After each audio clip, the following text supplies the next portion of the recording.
channel. I am going to be giving you a July wrap up of what I read in the month today. I actually went over a little bit with two of my books, so that's why this is a little late. Also, it is a really hot day and I am in a place with no fan, so I'm going to try to do this really quickly. Okay. I participated in Jane Austen July by listening to Sense and Sensibility by Jane Austen on audio, and I definitely enjoyed the listen very much. I listened to Pride and Prejudice last year, and I like them both a lot. I think that purely for sentimental reasons, Sense and Sensibility ekes out Pride and Prejudice for me for a top spot. And that's just because I fell in love with the movie when I was young. My sister and I have always kind of compared ourselves to Eleanor and Marianne. And so I just have a very deep emotional connection to that film. And so it carried over into the book. I think it's a bit of a quieter book. It's a bit less dramatic than Pride and Prejudice, and I tend to like that a bit better in books. So, right now, Sense and Sensibility is my first one. But we have yet to be seen because I'm only two of the way through her book, her 6 novels. So we'll see how the next ones stand up. In July, I read a book of poetry, The Pemmican Eaters, poems by Marilyn Dumont. Marilyn Dumont is a Métis poet, and it was really nice to continue my reading from June, where I read an autobiography of a Métis woman and kind of Maria Campbell, and kind of compare and contrast the experiences. These are beautiful poems. I really loved this collection as a whole. And some of the poems really stand out. There's a lot about the history of the Métis people in here, so if you're looking for something to kind of give you some historical perspective, but through a more artistic vein, the thing that poetry can do, then I would recommend this book as well. I wanted to read you one poem from it, even though there are multiple ones that are very, very good. And this poem is called She Worries Beads. Through bead she has swelled, through thread she is held, through needle she is steadfast, pressed, grip polished words more than once, against her sacred heart. The beads she worries through, now, are smooth black river stones, water worried, each beadberry clasped to the next seed in prayer.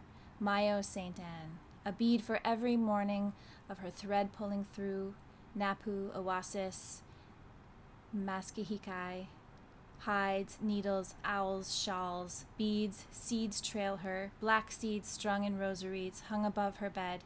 In sleep, she worries through them. So, I just thought that was a really beautiful example of the mixture of cultures that Métis people, are a result of, and how those cultures, how those things have blended to become unique to them. And so, yeah, really, really lovely collection. I would recommend this one. I didn't do fantastic with my group read-alongs this month. I ended up miscalculating on the Patternmaster read-along for the Octavia E. Butler slow read, and so I didn't realize that I missed the last 2 read-alongs, but I did make it to the first one.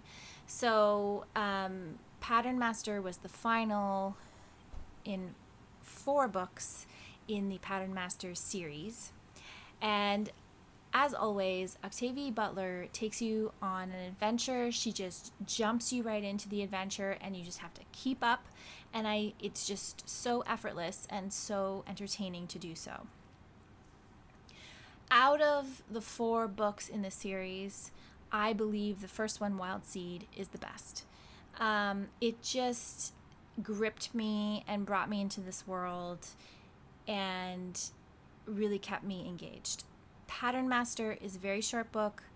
It takes you on a great ride. It's a really interesting it has really interesting ideas and theories in it, but there's not as much meat to it. I found there's not as much to grab onto as the first book.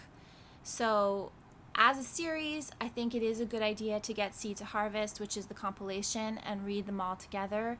But I do think the first two, if you didn't feel like you could commit to reading all four of them, if you read the first two, I think you'll get a really good picture of the world and a kind of completionist feeling, even if you didn't want to read the other two. So that's my feelings on that. But I'm really glad I joined in. They're going to be continuing along on the Octavia Butler slow read for another year. So if you are interested in joining in and reading more from Octavia Butler, please check them out. I will link them in the description box. It's a really wonderful community and a really wonderful way to read together. The other read-along that I was joining in on was Melanated Readers, A Brief History of Seven Killings by Marlon James read-along, and I did tune in for their midway live on Instagram, and then they had a final wrap-up, but I believe they did that in another outlet that I don't belong to, so I didn't end up participating in that part.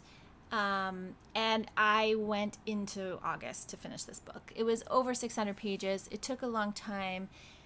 It was a wonderful read. What do I have to say about Marlon James? Marlon James is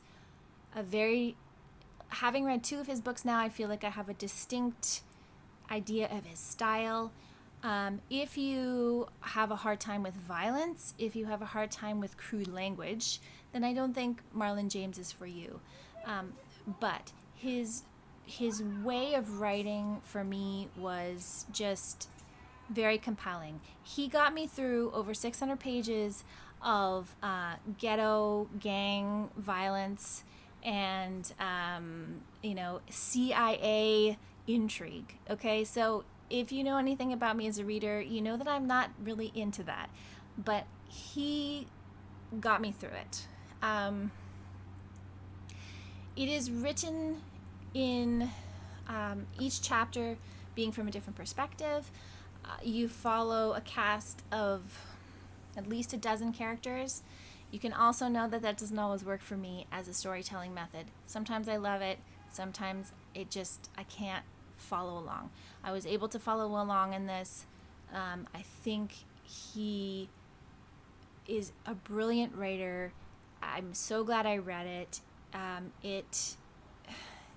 I compare his writing actually to Hilary Mantel. I think the way he writes books, you're so proud of yourself for getting through it, and you're so glad you read it as an experience, but it's not necessarily something that gives you that heartwarming, amazing feeling afterwards, but that's okay. So I will definitely be reading more of his fiction. He is definitely on my list of favorite writers.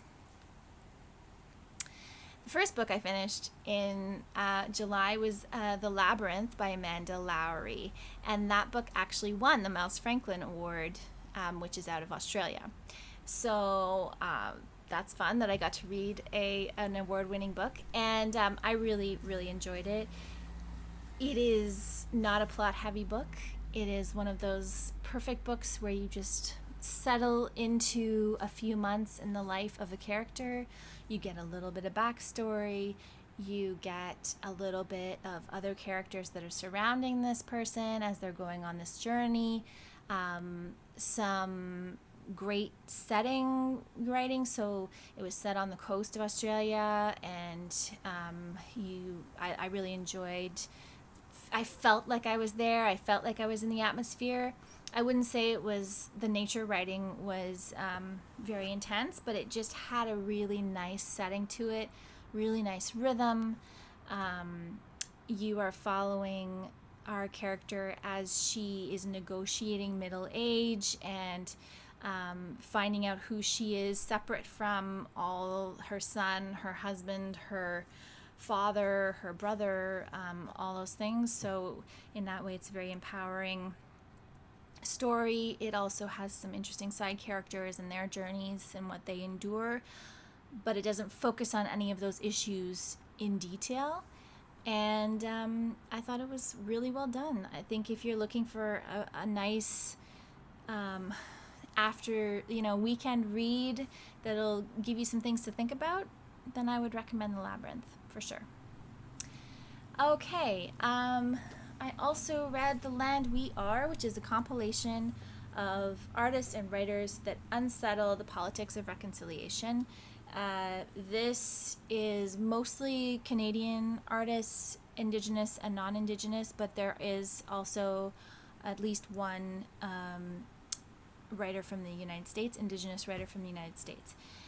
These were really interesting essays about art projects that different artists and writers have done, collaboration. They're talking about land. They're talking about what governments and cities and organizations do to continue to deny the voice and the authority of Indigenous peoples when they are trying to claim what is rightfully theirs. Some very, very compelling projects in here that have been shown across Canada. And most of this was, here's a group of women who are sewing on some quotes from an interactive art project onto Hudson's Bay blankets, which have a very important history in Canada. So yeah, I mean, it's very specific and it's also very broad. So I would actually recommend this if you're wanting to learn more about politics and culture and the Indigenous and settler responsibilities in terms of how we're trying to come to a place of understanding, but also acknowledgement and all those things that are often really problematic in today's landscapes. Okay, so those are the books that I read in July. And like I said, I didn't do that well at at my group reads and at following along on the schedules, but I did get the books read eventually. And you've already seen my August TBR. If you haven't seen that, I will link it down below. And I will be back again soon with another book video. Thank you so much for watching.